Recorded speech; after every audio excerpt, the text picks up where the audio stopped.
have a toddler, and this toddler has his own iPad. He regularly uses his iPad to play video games and do whatever he wants on it. And because of the dopamine that releases in the body when someone looks at a screen, it's going to be very easy for the toddler to get addicted to the screen and the iPad.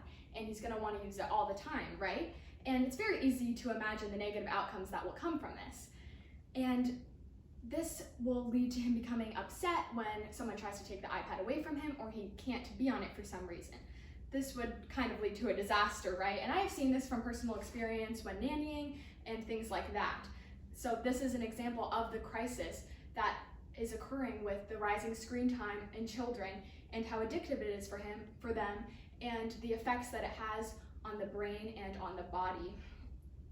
This leads me to my thesis statement. So it is imperative that the crisis of the rising screen time for kids be paid attention to and be limited because of the negative impacts that it has cognitively and socially.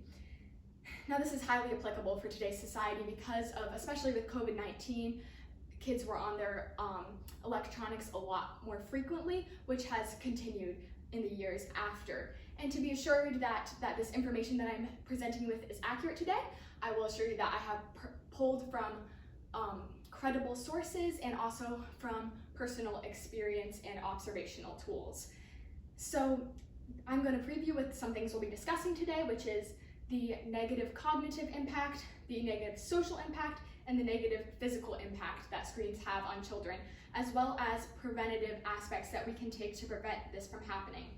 So we'll start with the first one, the negative cognitive aspect. This hinders children's ability to read human emotions when they look at screens from a young age, and it also hinders their ability to control their own emotions and their own emotional outbursts. Now, babies under the age of 1, cannot even fathom a screen. They cannot learn from a screen. So if you're showing your baby educational baby videos, they're not going to learn from it at all. They can only learn from humans and humans alone.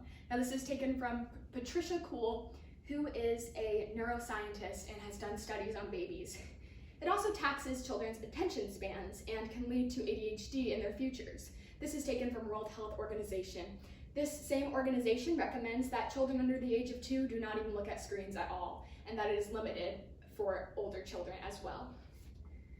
Now, this leads us to the negative social impacts as well.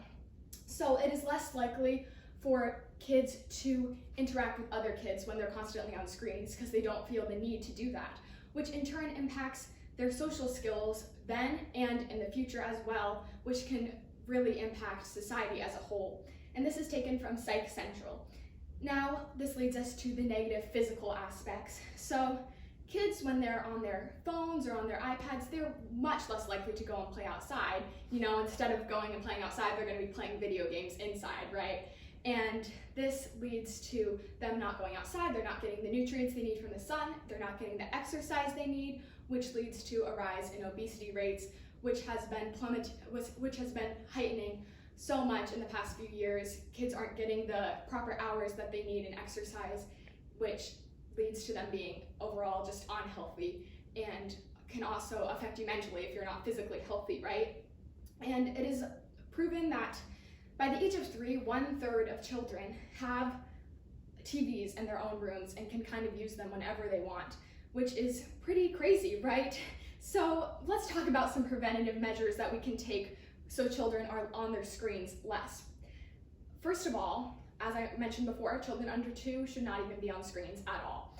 And for older children and younger children as well, you can implement more hands-on activities. You can give them crafts to do and things that are enjoyable for them so that they are on their screens less. You can also implement books instead of TV, although, occasional TV is going to be okay because it will teach them their skills for the future on how they can implement that into their lives, but it will help them to be less addicted overall, as well as parents being on their phones less, because from a young age, parents are going to be mimicking their children. And so, children are going to be mimicking their parents.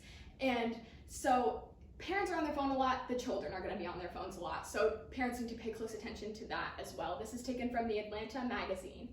Now, it may seem like an easy solution to just give your kid a screen, put your kid in front of a screen when when you need to distract them or you need to occupy them to do something, but it is an unhealthy one and it needs to be changed. This is taken from the book called Unplugged. So this is why it is so imperative, as I mentioned at the beginning, to limit screen time and to pay attention to this crisis that is ongoing so that the negative mental and the negative social aspects lessen as time goes on. Now, do you remember what I talked about at the beginning about picturing a toddler on his iPad and all of that I said? Now I want you to do the same thing. I want you to picture a toddler, but this time, your toddler is playing outside, your toddler is doing crafts, your toddler is learning how to live life fulfilled, an active life, a colorful life, a life full of connection. Don't you feel so much more joy emanating from that image than the one that I talked about at the beginning? So this is why raising your child responsibly with hands-on activities is so important. Obviously, in this world, it is not going to be possible for children to never look at a screen. But showing them the tools that you can provide them with from a young age is so important in lessening this ongoing crisis. Now, thank you.